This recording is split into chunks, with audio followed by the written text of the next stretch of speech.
সম্মানিত হাজিরিন, আজকের আলোচ্য বিষয় আশুরা ও মুহররমের করণীয় এবং বর্জনীয় সমূহ। মহান আল্লাহ তাবারক ওয়া তাআলা আমাদের সকলকে এই গুরুত্বপূর্ণ বিষয়টি ভালোভাবে বোঝা এবং যে সমস্ত বিষয় করা, সেই সমস্ত করণীয় বিষয়গুলো আমলে পরিণত করা এবং যে সমস্ত বর্জনীয় বিষয়, সেই সমস্ত বর্জনীয় বিষয়গুলো পরিত্যাগ করার তৌফিক দান করুন, আমিন। মুহতারাম হাজিরিন, আমরা সকলেই অবগত যে মহান আল্লাহ তাবারক ওয়া তাআলা আসমান এবং জমিন সৃষ্টি করার দিন থেকেই 12টি মাস মহান আল্লাহ তাবারক ওয়া তাআলা নির্ধারণ করেছেন, যার প্রমাণ সূরাতুত তাওবা।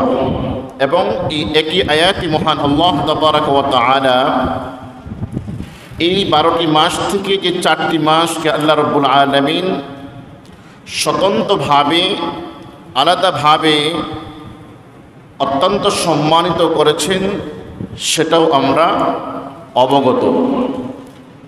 মহান আল্লাহ তাবারক ওয়া তাআলা ইরশাদ করেন, আউযু বিল্লাহি মিনাশ শাইতানির রাজীম, বিসমিল্লাহির রহমানির রহিম। ইন্না ইদ্দাতাশ শুহুরি ইনদাল্লাহি 12 শাহরান ফি কিতাবিল্লাহ يوم خلق السماوات والأرض منها 4 حرم। এই আয়াতে কারিমার মধ্যে মহান আল্লাহ তাবারক ওয়া তাআলা ইরশাদ করেন, নিশ্চয়ই মহান আল্লাহ রাব্বুল আলামিনের কাছে 12 শাহরান, যে 12টি মাস, ইয়াউমা খালাকাস সামাওয়াতি ওয়াল আরদ, যে আসমান এবং জমিন সৃষ্টি করার দিন থেকেই সুনির্দিষ্ট। মিনহা 4 হুরুম, এই 12টি মাস থেকে 4টি মাস অত্যন্ত সম্মানিত। সে 4টি মাস কি? সেটি হচ্ছে যিলকদ, যিলহজ, এই মুহররম এবং রজব মাস। এই 4টি মাসে অতীতকালে এবং রাসূল পাক সাল্লাল্লাহু আলাইহি ওয়াসাল্লামের জমানায় যুদ্ধ করাটাও কি নিষিদ্ধ ছিল। পরবর্তীতে মুফাসসিরে কেরাম এবং ফুকাহে কেরাম এই 4টি মাসে যুদ্ধ করা বিরত, এটা রহিত ঘোষণা করেন। তাহলে আমরা কি পেলাম এই আয়াতে কারিমা থেকে? 12টি মাস মহান আল্লাহ রাব্বুল আলামিনের কাছে সুনির্দিষ্ট, তার গণনার মধ্যে তার মধ্য থেকে 4টি মাস অত্যন্ত সম্মানিত। তার মধ্যে অন্যতম একটি মাস হচ্ছে মুহররম, আর মুহররম মাস আরবি মাস সমূহের মধ্যে প্রথম মাস। মুহতারাম হাজিরিন, এবার আসুন মুহররম মাসের মধ্যে ইমানদার মুসলমানদের জন্য কি করণীয়। মুহররম মাসে আমাদের কি করণীয়? 1 নম্বর করণীয় হচ্ছে রাসূল পাক সাল্লাল্লাহু আলাইহি ওয়াসাল্লামের হাদিস থেকে তিনি ইরশাদ করেন, ক্বালান নবী সাল্লাল্লাহু আলাইহি ওয়াসাল্লাম, আফযালুস সিয়াম বা'দা রমাযান শাহরুল্লাহিল মুহররম। বিশ্বনবী জনাবে মুহাম্মদ সাল্লাল্লাহু আলাইহি ওয়াসাল্লাম ইরশাদ করেন, পবিত্র মাহে রমজানের পরবর্তীতে যত মাস রয়েছে, সমস্ত মাস সমূহের মধ্যে মুহররম মাসে যে ব্যক্তি রোজা রাখলো, সেই রোজাটা রমজান মাসের মধ্যে যে সমস্ত রোজা, ওই সমস্ত রোজা থেকে 11টি মাসের নফল রোজার মধ্যে সর্বোত্তম রোজা। সুবহানাল্লাহ। তাহলে মহরম মাসে আমরা কি পেলাম? 1 নম্বর করণীয়, 1 তারিখ থেকে একেবারে 29 তারিখ পর্যন্ত মহরম মাস, 30 তারিখের মধ্যে যে কোনো একটা রোজা রাখলে রমজান মাসের ফরজ রোজার যে ফজিলত, এটা তো ফরজ রোজা, এর ফজিলত অতুলনীয়, যার কোনো তুলনা করা যায় না।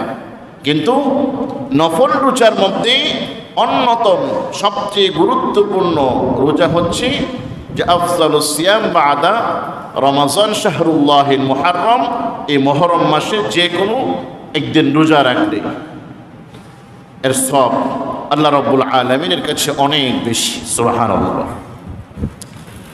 মুহতারাম হাজিরিন, 2 নম্বর আমল হলো 10 তারিখ আশুরা। আশুরা অর্থ দশম। তাহলে মুহররম মাসের 10 তারিখকে আশুরা বলা হয়। খুব ভালো করে বুঝবেন, আশুরার দিন রোজা রাখার ফজিলত অন্যতম। প্রথম নাম্বার আমল হচ্ছে 1 তারিখ থেকে একেবারে 30 তারিখ পর্যন্ত যে কোনো দিন রোজা রাখলে নফল রোজার মধ্যে অন্যতম সওয়াব পাওয়া যায়। আর দ্বিতীয় নাম্বার করণীয় আমল হচ্ছে আমাদের জন্য যে মুহররম মাসের 10 তারিখকে আশুরা বলা হয়। এই দিনে কেউ যদি রোজা রাখে, রাসূল পাক সাল্লাল্লাহু আলাইহি ওয়াসাল্লাম বলেন যে তার পূর্বের এবং পরের 1 বছরের গুনাহ আল্লাহ রাব্বুল আলামিন ক্ষমা করে দেন। সুবহানাল্লাহ। প্রমাণ কি? বিশ্বনবী জনাবে মুহাম্মদ সাল্লাল্লাহু আলাইহি ওয়াসাল্লামের হাদিস, قال النبي صلى الله عليه وسلم صيام يوم عاشوراء إني أحتسب على الله أن يكفر السنة التي قبله والسنة التي بعده। রাসূল পাক সাল্লাল্লাহু আলাইহি ওয়াসাল্লাম হাদিসের মধ্যে ইরশাদ করেন, কেউ যদি আশুরার দিন রোজা রাখলো, এই একটি রোজা আমি আল্লাহ রাব্বুল আলামিনের সন্তুষ্টির জন্য রাখলো, তাহলে তার পূর্বের 1 বছরের গুনাহ এবং পরবর্তীতে 1 বছরের গুনাহ কাফফারা স্বরূপ হয়ে যায়। সুবহানাল্লাহ। তাহলে আমরা আশুরার দিনের রোজার ফজিলত সম্পর্কে আমরা অবগত হলাম। মুহতারাম হাজিরিন, এই আশুরা কি জিনিস, অথবা এই আশুরার দিনের রোজা কোত্থেকে আসলো? যদি এটা জানতে চাই তাহলে জানতে হবে রাসূল পাক সাল্লাল্লাহু আলাইহি ওয়াসাল্লাম যখন তিনি প্রাণের প্রিয় মাতৃভূমি মক্কাতুল মুকাররমা ছেড়ে যখন হিজরত করে আল মদিনাতুল মুনাওয়ারায় চলে যান, যেদিন তিনি যান সেই মাসটাও ছিল মুহররম মাস। তিনি যেই দেখতে পেলেন যে যখন 10 তারিখ আসলো আশুরার দিন, তখন মদিনার মধ্যে বসবাসরত ইহুদি সম্প্রদায় ছিল। ওই ইহুদি সম্প্রদায় এই দিন না খেয়ে আছে, অর্থাৎ তারা রোজা রাখছে। তখন বিশ্বনবী জনাবে মুহাম্মদ সাল্লাল্লাহু আলাইহি ওয়াসাল্লাম ইহুদি সম্প্রদায়কে জিজ্ঞাসা করল যে, হে ইহুদি সম্প্রদায়, তোমরা এই মুহররম মাসের 10 তারিখ না খেয়ে আছো, রোজা রাখছো, এই রোজা রাখার কারণ কি? তখন মদিনা বসবাসরত ইহুদি সম্প্রদায় বিশ্বনবী জনাবে মুহাম্মদ সাল্লাল্লাহু আলাইহি ওয়াসাল্লামের প্রশ্নের জবাব দিতে গিয়ে বলেন, ইয়া মুহাম্মদ, যে আমরা যে এই দিন না খেয়ে আছি, উপবাস করতেছি, রোজা রাখতেছি, ঠিক মুহররম মাসের 10 তারিখে আমাদের নবী মূসা আলাইহিস সালাতু ওয়াস সালাম, কুখ্যাত সেই নবী দাবিদার, খুদা দাবিদার ফেরাউনের কবল থেকে নীল নদ পার হয়েছিল। যে নীল নদে পানি আর পানি, যেখানে আল্লাহ রাব্বুল আলামিন মূসা আলাইহিস সালাতু ওয়াস সালাম এবং তার সম্প্রদায়, অর্থাৎ আমাদের পূর্বপুরুষরা আল্লাহর সৃষ্টিকৃত সেই নদীর উপর রাস্তা দিয়ে পার হয়েছিল, সেই দিন মুসা আলাইহিস সালাতু ওয়াস সালাম শুকরিয়া আদায় করার অর্থে রোজা রেখেছিল। তার ওই রোজাকে ফলো করার জন্য আমরা এই দিন শুকরিয়া আদায় করার জন্য রোজা রাখি। তখন বিশ্বনবী জনাবে মুহাম্মদ সাল্লাল্লাহু আলাইহি ওয়াসাল্লাম বলেছিল, নাহনু আহাক্কু বিমূসা, নাহনু আহাক্কু বিমূসা, যে আমরা মুসা আলাইহিস সালাতু ওয়াস সালামের সুন্নত পালন করার অর্থে আমরা বেশি হকদার, কারণ তিনি সত্য নবী ছিল, আমি সত্য নবী। হে আমার সাহাবীরা, আগামী বছর আমি রোজা রাখবো এবং তোমরাও রোজা রাখবে। কথা বুঝে আসছে? যে ইহুদিরা রোজা রাখতে পারে, তারা বর্তমান বেহক পথে আছে, সত্য পথে নেই, তা সত্ত্বেও তারা নবী মুসা আলাইহিস সালাতু ওয়াস সালাম রোজা রেখেছিল বিধায় তারা রোজা রাখে। এখন আমাদের কর্তব্য হলো, হে আমার সাহাবীরা, যে আমি বিশ্ব নবী হয়ে এই বছর তো রাখতে পারলাম না, জানলাম তাদের ইতিহাস, আগামী বছর আমি নবী নিজে রোজা রাখবো এবং তোমরা সাহাবীরা রোজা রাখবে। তবে যেহেতু ইহুদিরা মুসলমান নয়, তারা একটি রোজা রাখে, আমরা যদি এই আশুরার দিন রোজা তো রাখবই, ইহুদিদের বিপরীত করার জন্য আগের দিন একটা রোজা রাখবো, অথবা 10 তারিখের পরের দিন 11 তারিখ একটা রোজা রাখবো, যাতে করে আমাদের ইবাদতের সঙ্গে তাদের ইবাদতের সঙ্গে মিলে না যায়। কথা বুঝে আসছে? তাহলে রাসূল পাক সাল্লাল্লাহু আলাইহি ওয়াসাল্লামের এই ঘটনা থেকে, এই হাদিসগুলো থেকে আমাদের কাছে স্পষ্ট হলো আশুরা কি জিনিস। এই পয়েন্টটা ভালোভাবে মনে রাখবেন পরবর্তী কথা বোঝার জন্য। তাহলে আশুরা কি জিনিস সেটা বুঝে আসছে তো? তাহলে 3 নাম্বার আমল হলো, 2 নাম্বার আমল তো আমরা কি 10 তারিখে রোজা রাখবো, আর 3 নাম্বার আমল হলো 10 তারিখের সঙ্গে 11 তারিখ মেলাবো অথবা 9 তারিখ মেলাবো। 10 তারিখ তো রাখবই রোজা, ইহুদিদের সাথে যাতে করে মিলে না যায়, এজন্য 9 তারিখে রোজার সাথে 10 তারিখকে মিলাবো, অথবা 10 তারিখের রোজার সাথে 11 তারিখ মিলাবো। মুহতারাম হাজিরিন, তবে পূর্বিকার ইহুদি আর বর্তমান ইহুদিদের সাথে অনেক পার্থক্য রয়েছে। পূর্বের জামানার ইহুদিরা তো তাওরাতকে ফলো করত, পরিপূর্ণ যদিও ফলো না করত, অনেক অধিকাংশ তাওরাতের আয়াতগুলোর নির্দেশনাগুলি তারা ফলো করত, কিন্তু বর্তমান ইহুদিদের সম্পূর্ণ উল্টা। কিন্তু বর্তমান ইহুদিরা ওই অতীতকালের ইহুদির মতো এই 10 তারিখে রোজা রাখে না। কেউ যদি শুধুমাত্র কেবলমাত্র 10 তারিখে রোজা রাখে, তারপর রাসূল পাক সাল্লাল্লাহু আলাইহি ওয়াসাল্লাম যেহেতু রোজা রেখেছিলেন, রাসূলের ওই সুন্নতের সঙ্গে একটি রোজার দ্বারাও সুন্নত আদায় হয়ে যাবে। মুহতারাম হাজিরিন, এবার আসুন যে রাসূল পাক সাল্লাল্লাহু আলাইহি ওয়াসাল্লাম তো 11 তারিখ কিংবা 9 তারিখে রোজা রাখার জন্য বলেছিলেন, এটার প্রমাণ কি? রাসূল পাক সাল্লাল্লাহু আলাইহি ওয়াসাল্লাম বলেন, সুমু ইয়াওমা আশুরা ওয়া খালিফু ফীহি আল-ইয়াহুদ, যে তোমরা আশুরা দিন রোজা রাখো, তবে খেলাফ করবে ইহুদিদের বিপরীত। অসুমু ক্বাবলাহু ইয়াওমান ওয়া বা'দা ইয়াওমান, যে পূর্বের একটা রোজা রাখবে কিংবা পরবর্তীতে একটা রোজা রাখবে। এই হচ্ছে হাদিসের প্রমাণ। মুহতারাম হাজিরিন, এবার আসুন 4 নম্বর আমল কি আশুরার দিন।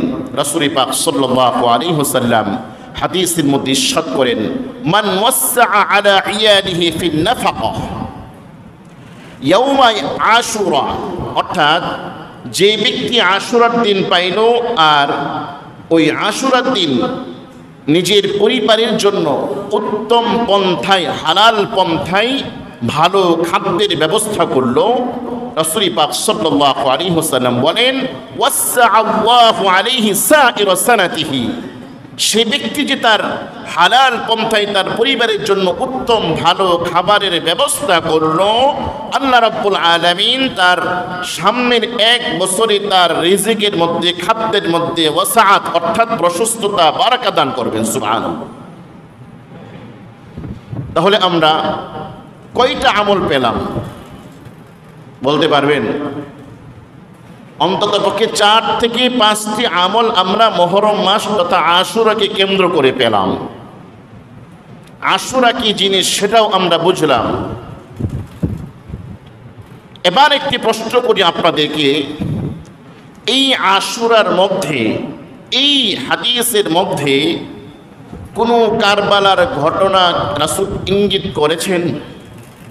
বলেন তো দেখি। কারবালাকে কেন্দ্র করে রাসূল পাক সাল্লাল্লাহু আলাইহি ওয়াসাল্লাম কোনো ঘটনা কি বলেছেন, ইঙ্গিত করেছেন?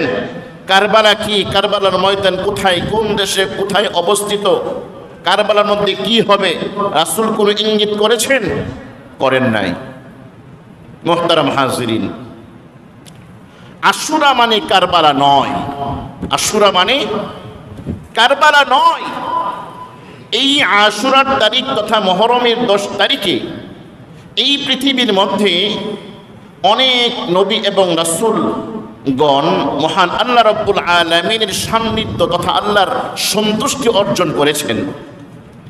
অনেক নবী এবং রাসূলগণ আল্লাহর দৃষ্টিতে তাদের যদি কোনো ভুল ভ্রান্তি, নবীদের তো কোনো ভুল নেই, আহলুস সুন্নাত ওয়াল জামাতের অন্যতম একটি আকীদা, আল্লাহর দৃষ্টিকোণ থেকে রাসূল এবং নবীদের যদি কোনো ভুল ভ্রান্তি হয়ে থাকে, তাহলে ওই সমস্ত নবীরা মহান আল্লাহ রাব্বুল আলামিনের জন্য এত এত বেশি ইস্তিগফার করেছেন, ইবাদত করেছেন।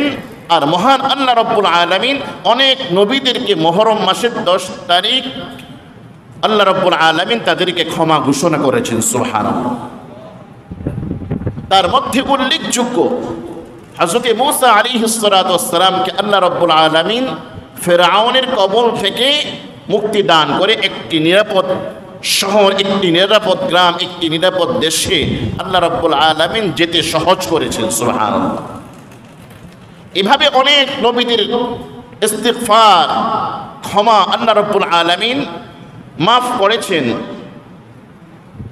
তাহলে আশুরা এই মুহররম মাসের 10 তারিখ দুনিয়া সৃষ্টির পর থেকেই এটার ফজিলত আল্লাহ রাব্বুল আলামিনের কাছে বেশি, ঠিক কিনা ভাইরা?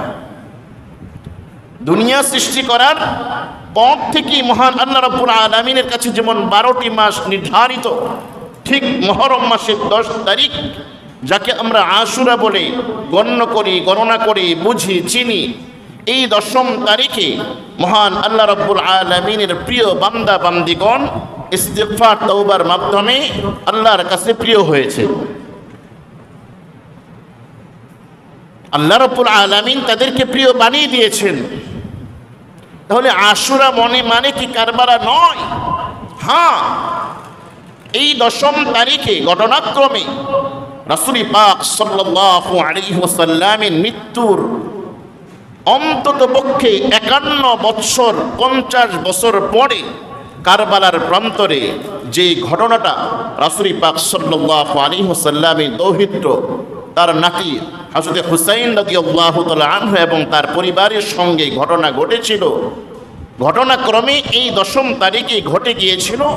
তবে আশুরার দিনের গুরুত্ব মুমিনের কাছে একদিক দিয়ে বৃদ্ধি পেয়েছে। কথা বুঝে আসছে?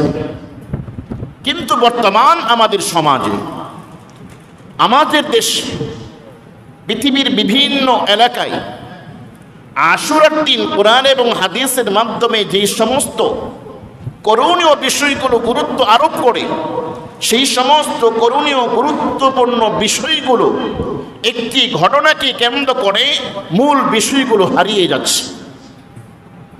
যে সমস্ত বিষয় মুসলমানরা করবে সেটা না করে তারা একটা নফল বিষয় নিয়ে তারা সমাজের মধ্যে, দেশের মধ্যে হাই হুতাশ করে সমাজের মধ্যে বিশৃঙ্খলা উশৃঙ্খলা কুসংস্কার বেদাত এবং শিরিক পর্যন্ত করে তাদের ঈমানকে নিজেরা নষ্ট করতেছে। অন্য সরলপনা মুসলমান যারা সমাজের মধ্যে দেশের মধ্যে আছে তাদের ঈমানকেও তারা নষ্ট করতেছে। মুহতারাম হাজিরিন, যে আশুরার দিন আরেকটা গুরুত্বপূর্ণ করণীয়, সেটা হচ্ছে আশুরার দিন আমরা রোজা তো রাখবই, বেশি বেশি ইস্তেগফার করব, বেশি বেশি কোরআন তেলাওয়াত করব, মহান আল্লাহ রাব্বুল আলামিনের কাছে তওবা করব। মহান আল্লাহ রাব্বুল আলামিন আমাদের তওবাকে কবুল করবেন নিশ্চয়ই, যদি আমরা তওবা করার মতো করতে পারি। যেহেতু অনেক নবী এবং রাসূলদেরকে আল্লাহ রাব্বুল আলামিন এই দিনে তাদের ইবাদতে খুশি হয়ে প্রিয় বানিয়েছেন, আশা করা যায় আমরা নবী মুহাম্মদুর রাসূলুল্লাহ সাল্লাল্লাহু আলাইহি ওয়াসাল্লামের উম্মত, আমরা শ্রেষ্ঠ উম্মত। আমাদের তওবা অবশ্যই নিশ্চয় আল্লাহ রাব্বুল আলামিন এই দিনে কবুল করবেন। এই দিনে আমরা রোজার সাথে সাথে এই সমস্ত নফল ইবাদত বন্দেগী করার মাধ্যমে আল্লাহর কাছ থেকে আমরা কি তওবা কবুলের একটা ফজিলত, তওবা কবুল যে হবে এটা আমরা আল্লাহর কাছ থেকে পেতে পারি।